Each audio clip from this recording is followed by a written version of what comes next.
4월의 가슴 아픈 이야기. 아지랑이가 피어오르는 연못 주비, 높고 낮은 언덕과 둔덕 여기저기에 산 벚꽃이 피면서 골바람은 하룻밤새 훈훈해졌다. 사나리 군데군데 수놓은 노랗고 붉은 빛을 보노라니 마음이 들썩거려 잠시도 엉덩이를 붙이고 앉아있기 힘들었다. 쉬다 오른 마음은 그만큼 빨리 수그러졌다. 시감자, 토마토와 토란 등을 파종하고 증폭제를 뿌리는 등 오전 내내 아저씨와 밭일을 한 뒤 점심을 먹고 나면 오후에 따사로운 햇볕 사이로 졸음이 몰려왔다. 졸음을 이기지 못하고 마루에 앉아 고개를 꾸벅거리고 놀라면 옆에서 무공 아저씨가 제자리에 서 있다가 단숨에 독립문을 훌쩍 뛰어넘은 구한말에 도사라고 만주에서 밤새 축지법으로 서울 고관때까지 달려와 군자금을 털어갔다는 독립군 장군에 대한 이야기를 들려주곤 했다. 그건 꿈같은 이야기들이었다. 기구처럼 우리를 하늘로 높이 밀어올릴 것처럼 따뜻한 바람이 불던 날에도 하염없이 우리 머리 위로 꽃비가 떨어지던 날에도 아저씨는 공중부양과 축지법과 천부경과 마구니와 도인술에 대해서 얘기했다. 하지만 난 알고 있었다. 이젠 속세와 아무 인연이 없는 것처럼 천연덕스럽게 도사의 행세를 아는 무공 아저씨에게 딱 석 달 동안만 함께 살았던 아줌마가 있다는 사실을. 두 사람 사이에는 딸이 하나 있는데 지금 그녀는 다른 남자를 아버지라고 믿으며 봉평에서 살고 있었다. 가끔씩 밤에 잠을 자려고 누웠을 때 무공 아저씨가 딸을 생각할 때가 있었다. 그럴 때면 어둠 속에서 한숨소리가 내 인생이 어디서부터 잘못됐는지 모르겠네 길게 들렸다. 한 번은 내가 아저씨에게 이렇게 말했다.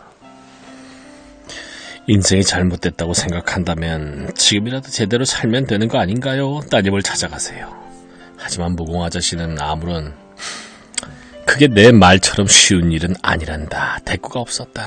비겁한 핑계일 뿐이에요. 아저씨는 몸을 난 개에게 아비 노릇을 한 번도 해본 적이 없어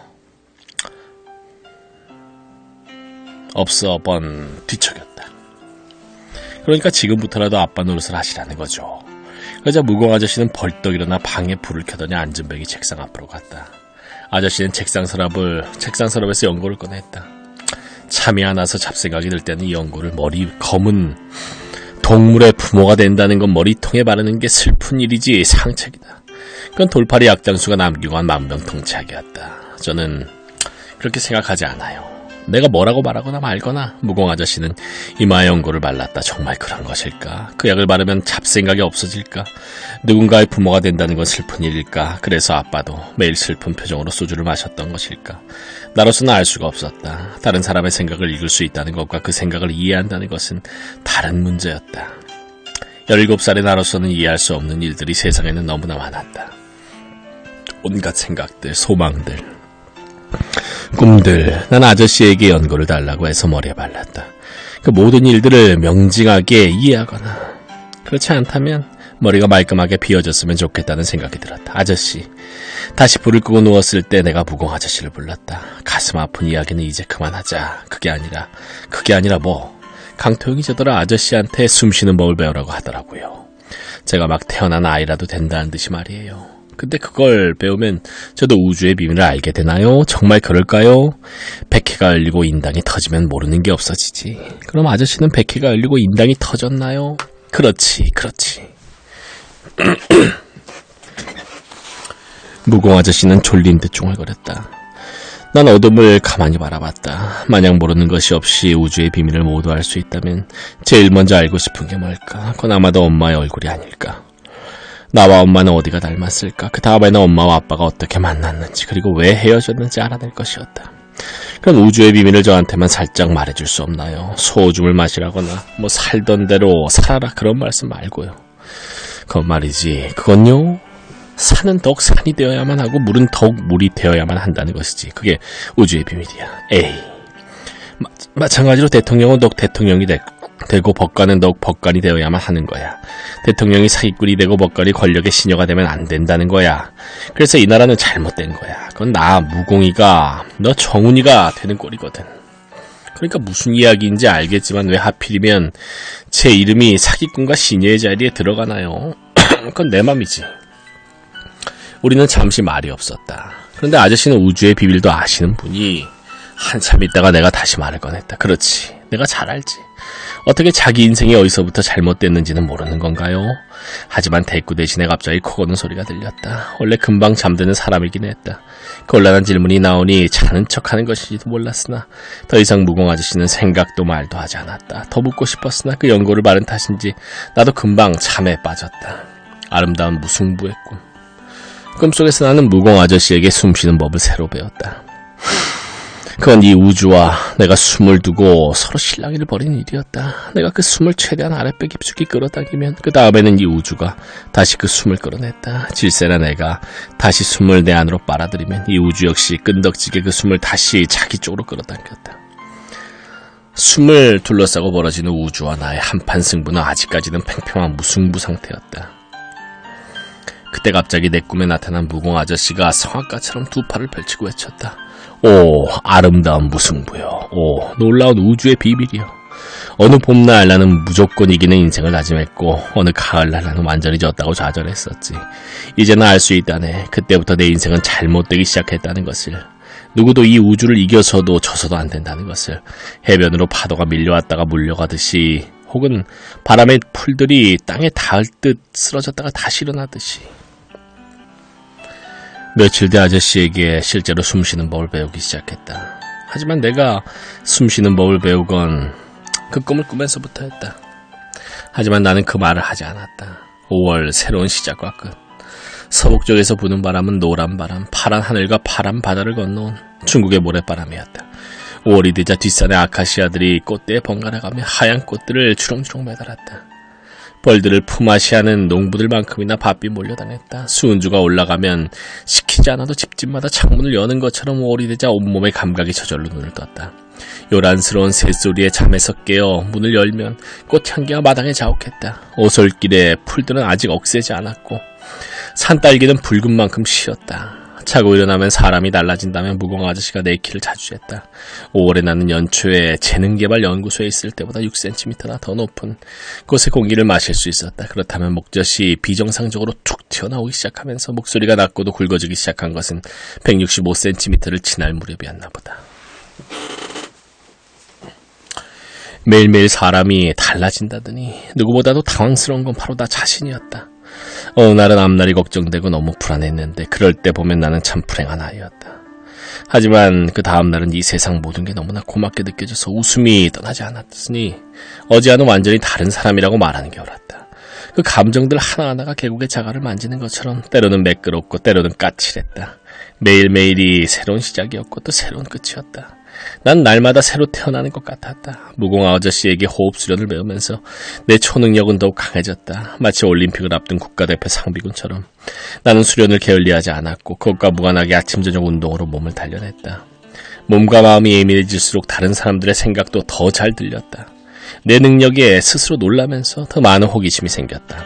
동물들의 생각도 들을 수 있는지 알아보려고 누렁개를 집요하게 쫓아다닌다거나 라디오 전파도 들을 수 있지 않을까 해서 뒷산 꼭대기에 올라가 안테나처럼 양팔을 서울이 있는 북쪽과 바다가 있는 남쪽을 향해 펼친다거나 100원짜리 동전을 손에 쥐고 그간 그 동전이 거쳐간 사람들의 얼굴을 순서대로 떠올리려고 노력한다거나 해버리 똥개의 생각을 읽는 일과 공중파 방송을 수신하는 일을 제외하고 사람을 대상으로 한 실험은 대부분 늦든 빠르든 성공적이었다. 난 이제 누군가에게 집중하면 그 사람의 마음을 얼마든지 읽을 수 있었다. 그보다 더 놀라운 것은 더 느리게 숨을 쉬고 더 많은 감각으로 이 세상을 받아들이면 그만큼 더 천천히 시간이 흐른다는 사실을 발견한 일이었다. 시간의 속도를 마음대로 조절할 수 있다면 더 많은 일들이 가능했다. 예를 들어 5월부터는 10분 만에 뒷산 정상까지 올라갈 수 있었다. 그건 돌이라도 씹어먹을 수 있는 나이이기 때문이기도 했고 무공 아저씨의 주장대로 제대로 숨쉬는 법을 배웠기 때문이기도 했으리라. 어느 쪽이든 나의 시간과 다른 사람의 시간이 서로 다르게 흐른다는 것만은 사실이었다. 고양이의 생사를 결정하는 것은 당신의 관찰이다. 그건 아빠가 내게 들려준 말이었다. 마찬가지로 시간의 속도를 결정하는 게 내 호흡이라면 가능하면 나는 아주 천천히 숨쉬기로 했다. 되도록 아주 천천히 살아가면서 세상 구석구석 숨은 의미를 모두 알아내고 싶었다. 절망이라기보다는 우울의 6월. 여름이 다시 찾아왔다. 날이겐 숲속에서 고개를 치켜들면 당 단풍나무와 서쪽 동백나무와 갈참나무와 생강나무의 잎이 저마다 다른 모양으로 하지만 모두 같은 초록색 꿈을 꾸듯이 파란 하늘에 투명하게 비쳤다. 매실과 무화과가 익어가는 동안 내 호흡이 길어져 한 번 숨을 들이마실 때마다 12가지 숫자를 헤아릴 수 있을 정도가 됐다. 호흡에 집중하면 강물에 떠가는 잎새처럼 이런저런 생각들이 머릿속을 스쳐가는 것을 지켜볼 수가 있었다. 모든 것들은 그렇게 지나갈 뿐이었다. 그럼에도 지워지지 않는 얼굴이 있었다. 결코 떠올릴 수 없기 때문에 그건 지울 수 없는 얼굴이었다. 그 얼굴을 생각하다가 가슴이 답답해지면 동네에서 가장 높은 봉우리에 올라가 먼 들판을 바라봤다. 찔레꽃과 개망초가 하얗게 핀 산길을 걸으며 필사적으로 한 사람을 생각했다. 나를 닮아 콧매는 우뚝하고 눈썹은 짙은 그런 사람을, 여자를. 하지만 나는 그 얼굴을 알지 못했다. 그런데도 마음속에서 지워지지 않았다. 엄마는 어떤 경우에도 나를 사랑하고 지지하는 사람이라고 들었다. 무조건 나를 사랑하고 지지하는 사람이라. 그런 사람이 어떤 사람인지 나는 짐작조차 할 수 없었다. 때로 깊은 밤에도 잠들지 못하고 밤길을 걸어다녔다. 그 길의 끝에는 언제나 가로등이 환한 버스 정장이 있었다. 멀리서 바라볼 때 그 노란색 불빛은 너무나 따뜻하게 느껴졌다. 거기까지 가면 이상하게도 늘 담배를 피우던 강토영 생각이 났다. 깊은 밤 나는 아직 귀가하지 않은 식구들을 기다리는 사람처럼 버스 정장 벤치에 오래오래 앉아 있었다. 6월 중순의 토요일, 나는 엄마에 대한 궁금증을 참지 못하고 건드령의 집으로 전화를 걸었다. 전화를 걸 때 나는 자신이 있었다. 일단 통화만 되면. 그래서 내가 엄마에 대해 묻기만 하면 건드령은 그 말을 듣고 뭔가를 생각할 텐데 나는 그 생각을 다 읽을 수 있었다. 왜냐하면 나는 재능개발연구소를 도망칠 때 나보다 훨씬 더 강해졌으니까. 그런데 전화를 받은 건 나와 비슷한 나이로 짐작되는 소년이었다. 텔레비전을 켜놓았는지 수화기 저쪽에서는 스포츠 중계방송이 요란하게 울려 퍼지고 있었다. 난 당황스러웠다. 권대령님 계십니까? 내가 물었다. 귀찮게 아빠 없는데요. 빨리 끊어. 빨리. 누구시라고 전화할까요? 전화선 저쪽에서 소년이 내물었다. 순간 나는 나를 어떻게 소개해야 할지 촉이 난감했다. 반가워. 동병상련이네. 놀라지마. 어쨌거나 나도 권대령님의 아들이니까 라고 말한다면 평화로운 토요일 오후에 스포츠 중계방송을 보던 그 소녀는 어마어마한 충격을 받겠지. 말하자면 네 아빠한테 받을 돈이 있는 사람이랄까. 액수는 비밀. 하지만 돈 같은 건 필요 없으니까 니네 아빠한테 우리 아빠 비망록을 나한테 좀 보내라고 해 라고 말한다면 어땠을까. 이런 말 하기 정말 싫은데 네가 입고 있는 옷이랑 먹는 음식도 어쩌면 돌아가신 우리 아빠에게 줄 돈으로 산 것인지도 몰라 라고 말한다면 난 속으로 중얼거리며 숨을 쉬었다. 하나 둘 셋. 저는 김정훈이라고 합니다. 권대령님께 말씀드리면 아마 기억은 하실 거예요. 역시나 마음과 달리 빽 빠지는 하나만 한 소리. 알겠습니다. 이따가 아빠 빨리 끊어라 제발. 들어오시면 말씀드릴게요. 어쩌면 텔레비전에서는 한국 유도 선수가 일본 선수를 엎어치기 한 판으로 이기 직전일지도 몰랐다. 난 얼른 덧붙였다. 반갑습니다. 내가 왜? 예. 그렇게 어색하게 전화는 끊겼다. 권대령 같은 사람에게도 아들이 있을 줄은 전혀 예상하지 못했다. 나는 전화가 끊어지고 난 뒤에도 공중전화 박스에서 나오지 않고 머리를 툭툭 쳤다. 나 없이 왜 반갑다는 말이 튀어나왔을까? 이해할 수 없는 일이었다. 나는 다시는 권대령에게 전화하지 말아야겠다고 생각했다. 웬일인지 모르겠지만 내가 또 전화하면 그 평화로운 가정이 파괴될 것 같다는 느낌이 들었다. 난 권대령의 집을 상상했다. 결이 그대로 남아있는 살아있는 나무백 거실이나 작은 모양의 샹들리에 커다란 화면의 컬러 텔레비전, 고풍스러운 전화기 같은 것들, 언젠가 텔레비전 드라마에서 본 부잣집 거실 풍경 같은 것들. 나는 그 거실의 소파에 앉아서 스포츠 중계방송을 시청하는 또 다른 나를 상상했다. 불과 5, 6초 정도 그렇게 공중전화 박스에 섰어. 그리고 나는 봤다. 내 온몸을 날려버릴 듯 바람이 세차게 한번 불었다가 이윽고 고요하게 찾아오는 풍경을, 바람도 소리도 없는 상태를, 그리고 어떤 물결이, 거대한 파도가, 산더미 같은 해일이 온 바다가 내 쪽으로 몰려오는 광경을. 나는 그 바닷속에 속절없이 잠겼다. 그 이유 따위는 없는 슬픔들만 모아놓은 바다였다. 나는 그 바닷속으로 천천히 가라앉기 시작했다. 우울에는 절망과는 다른 나름의 침몰 방식이 있었다. 절망이 강물 속으로 빠져든 일이라면, 그래서 어느 정도 내려가면 다시 딛고 올라설 바닥에 닿는 식의 침몰이라면, 우울은 바닥을 짐작할 수 없는 심해로 빠져든 일과 비슷했다. 슬픔 더하기 슬픔은 위로. 전화를 끊은 뒤 난 이제 어디로 가야만 하나. 자조농장 슬레이트 낮은 지붕으로 돌아가야 하나. 거기가 어떻게 나의 집이 되나 생각하면서 마을의 낮은 담장길을 따라 또 논과 논 사이에 뚝을 지나 걷고 또 걷다가 가만히 서서 서풍에 논물이 잔문결을 일으키면서 일제히 한 방향으로 퍼져가는 걸 지켜보다가 문득 마을 앞산을 넘어 계속 걸어가면 바다가 나온다고 했으니 그 바다를 보러 가자고 마음먹고는 무작정 산으로 오르기 시작했다. 그 산을 반 정도 올라가자 그쯤에서 숨이 턱까지 차오르고 다리에 힘이 빠졌다. 거기에는 대나무 숲이었다. 머리 위쪽에서 바람을 맞은 댄잎들이 차르르 소리를 냈다. 죽순들이 그 소리를 향해 쭉쭉 뻗어가고 있었다. 키 큰 대나무 때문에 하늘은 더 멀어 보였다. 그 숲에서 대나무와 바람과 하늘과 나는 제각기 혼자였다. 이 세상 어디를 가든 나는 그렇게 혼자이리라. 태양처럼 혹은 달처럼 혼자라면 나는 어디에도 갈 곳이 없었고 또 가지 못할 곳이 없었다. 그럭저럭 살아서 장수할 수도 있었고 인생을 낭비하다가 젊어서 죽을 수도 있었다. 하지만 그건 자유가 아니었다.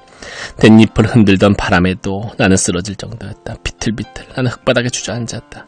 그 숲속에서 나는 생각했다. 교과서에서 본 한반도의 모양이 또렷한 동북아 지도를, 그 위로 드넓게 펼쳐진 아시아 대륙의 모습을, 대륙을 가로질러 바다를 향해 나아가는 기나긴 강들과 몇만 년이 지나는 동안 서서히 침식된 산맥들을, 융기하고 침강하는 대륙들과 그 대륙들을 움직이는 붉은 멘트를, 기울어진 채 우주 공간을 여행하는 지구를, 끝없이 펼쳐진 은하와 우주의 바깥을, 그 광활한 공간 속에서 난 혼자였다. 혼자서는 결코 자유로워질 수 없었다. 더 넓은 공간 그 어디에서도 내가 갈 곳은 없었으니까. 토요일의 대숲으로는 바람과 날벌레들과 다람쥐들이 아빠가 살아있을 때 더 잘해줬어야만 했는데, 더 많이 얘기하고 더 많이 놀고 더 많이 안았어야 했는데라는 후회와 이제는 내게 다시는 한가롭게 스포츠 중계 방송을 시청하는 평범한 토요일 같은 건 찾아오지 않으리란 예감과, 그렇다면 나란 인간은 살아있을 값어치조차 없는 사람이 아니냐는 자책이, 그리고 마지막으로 강토영이 나를 찾아왔다. 강토영은 내 이름을 부르고 있었다. 그 목소리는 감미로웠다. 어쩌면 나는 아주 오래전에 그런 목소리를 들었어야 했던 게 아니었을까. 더 어린아이였을 때, 꼬마였을 때, 아빠가 일하러 나가고 어스름한 무렵 골목에 혼자 앉아서 길어진 그림자를 바라볼 때, 그때 내게 엄마가 필요했을 때 강토영의 목소리가 점점 가까워졌다. 처음에는 숨어버릴까 생각했으나 강토영의 얼굴을 보고 싶은 마음이 더 강했다. 난 대숲 바깥으로 걸어나갔다. 맞은편 마을 뒷산 너머 하늘로 노을이 붉게 물들었다. 그 하늘 한쪽에 샛별이 있었다. 난 샛별이 지배하는 나라의 백성이냐 고개를 숙였다. 대숲 옆으로 놓인 산길을 따라 강토영이 올라왔다. 강토영이 왜 여기에 있느냐고 내게 물었다. 나도 왜 여기에 있는지 모르겠다고 대답했다. 강토영은 말이 없었다. 하지만 그렇다면 또 내가 어디에 있어야만 한다는 것인지 그것도 나는 모르겠다고 말했다. 강토영이 내 손을 잡았다. 넌 나하고 있으면 돼. 강토영이 말했다. 난 맞잡은 두 손을 바라봤다. 그 손으로 온기가 전해졌다. 그리고 나의 슬픔이 전해졌다. 강토영이 더욱 힘을 줬다. 그러자 이번에는 강토영의 슬픔이 내게 전해졌다. 강토영은 누구이며 무엇을 원하며 지금 그에게 없는 것은 무엇인지 고스란히 전해졌다. 두 개의 슬픔이 합쳐졌으니 고통받아야 마땅했지만 그 순간 나는 위로를 받았다. 7월 베니스에서의 죽음. 밤기차는 7월의 밑석을 뚫고 지나갔다. 차창에 비친 내 얼굴로 무수히 많은 빗금이 거졌다. 넉 달 만에 나는 서울로 돌아가고 있었다. 검은 양복의 쌍둥이들을 피해 서울을 떠나올 때 나는 세상에 버림받은 가련한 고아였으나 이제 서울행 밤기차 속에 앉은 나는 생기로 충만했다. 내 것인지 남의 것인지 분간되지 않는 슬픔과 두려움과 기쁨과 환희가 번번이 나를 뒤흔드는 것은 그때와 마찬가지였으나 이제는 나의 일부가 그 감정들의 화염에 휩싸여 흔들리는 동안 또 다른 나는 그 불길을 차분히 바라볼 수 있게 됐다. 내게는 마치 두 겹의 눈이 생긴 것 같았다. 하나는 고통과 분노와 축복과 경이로 이글거리며 이글이글 타오르는 현재 젊은 눈동자였고, 다른 하나는 숨을 쉬듯이 나를 둘러싼 세계의 풍경을 가까이서 들여다봤다가 다시 멀찌감치 물러나 관망하는 미래의 늙은 눈동자였다. 두 눈동자로 바라볼 때 나를 둘러싸고 벌어지는 일들은 너무나 생생한 연극 같았다. 무공 아저씨의 말처럼 산은 더욱 산이 되고자 하고 물은 더욱 물이 되고자 하는 것 같았다. 그렇다면 이 인생에서 내가 할 일은 그건 더욱 내가 되는 일이었다. 비 내리는 방기차에서 토마스만을 읽을 수 있다는 건 정말 행운이지. 대부분의 사람들은 그 행운을 누리지 못하고 죽으니까. 무공 아저씨의 농장에 굴러다니던 소설을 들고 와 읽고 있는데 옆에 앉은 강토영이 말했다. 토마스만은 그 소설을 쓴 사람의 이름이었다. 이건 행운이라기보다는 수면제에 가까운 걸요. 제목이 마음을 잡아 끌어서 가져오긴 했지만 내가 말했다. 제목이 왜? 죽음이라는 말 때문에? 아니, 베니스가 어떤 곳인지 궁금해서. 베니스란 이런 곳이지. 시럽고 바람에 설레는 마음으로 부드러운 쿠션 의자에 앉아서 지그시 눈을 감고 일상을 벗어나 게으름을 달게 맛보는 금방 곤돌라에서 내려야 할 테지라고 생각하면서, 또 이 시간이 끝나지 않았으면이라고 생각하면서.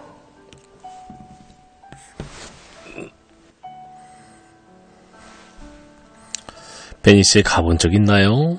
아니, 거기에 나오는 내용이잖아. 강태용이 말했다. 내가 읽던 책을 뺐더니 이리저리 넘기다가 어떤 구절을 찾아서 읽었다. 여기에 보면 이런 내용도 나와. 몸에 칼과 창이 파고드는 치욕의 순간에도 일어악물과 아무렇지도 않은 듯 묵묵히 서 있는 젊고 지성적인 청년. 이 구절을 떠올릴 때마다 나는 살과 뼈를 가르는 칼과 창의 그 금속성을 느껴. 이런 금속성을 묵묵히 견디는 게 바로 영웅이지.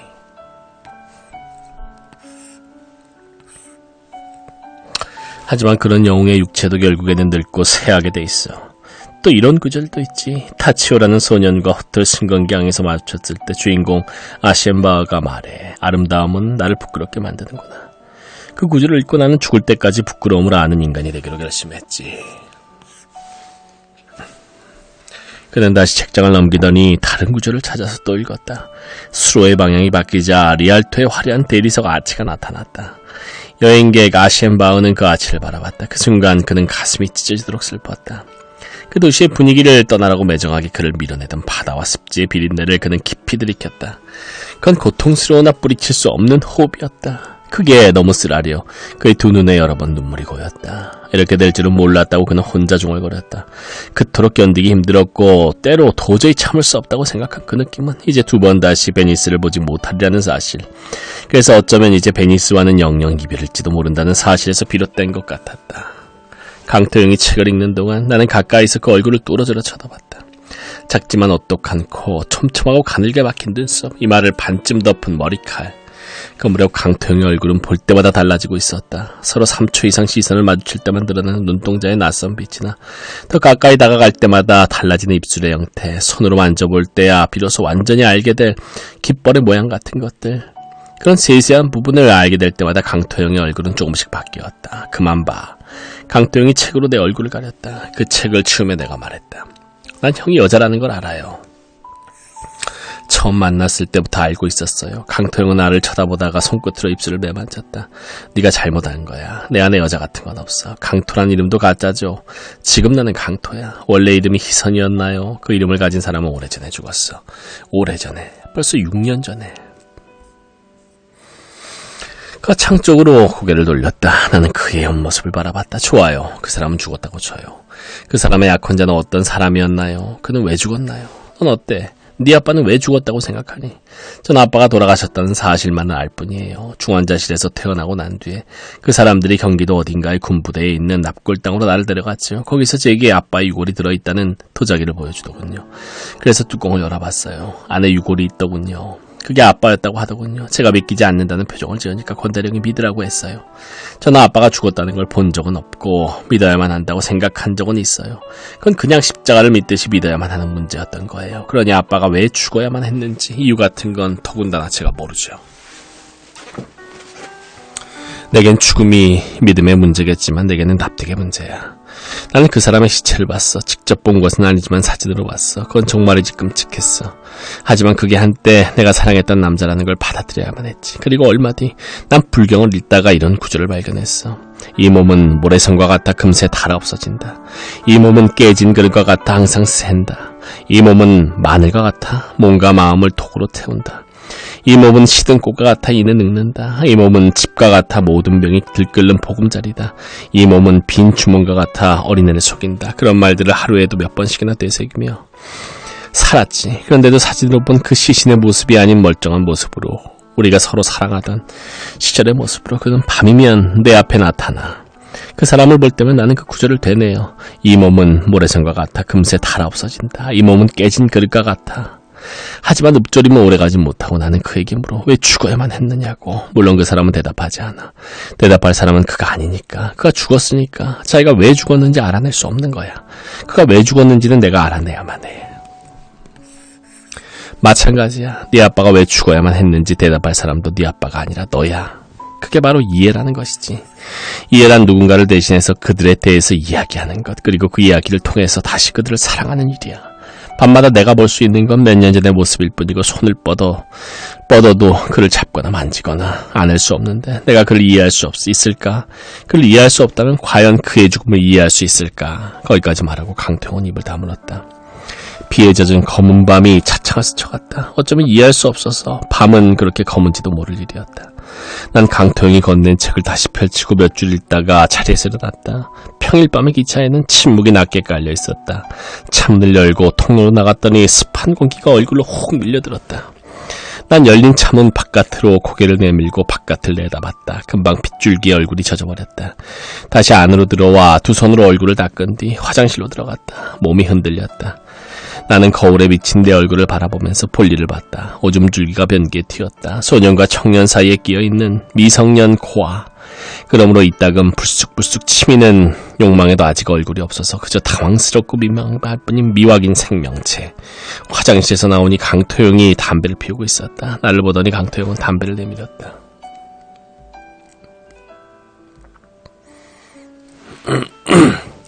담배 때문에 어지러운 건 아니라고 했으니까 물론이에요.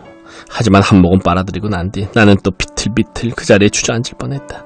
이번에도 내 말을 듣기가 좋아서 그러는 거야? 아니요. 그럼 이번에는 뭐야? 이번에는 하지만 대답할 수 없었다. 이렇게 서늘한 밤은 숫자로 76이야. 강태영이 내게 말했다. 죽은 약혼자에 대해서 말하려 한다는 걸 나는 이미 알고 있었다. 사실은 그래서 비틀거렸던 것이다.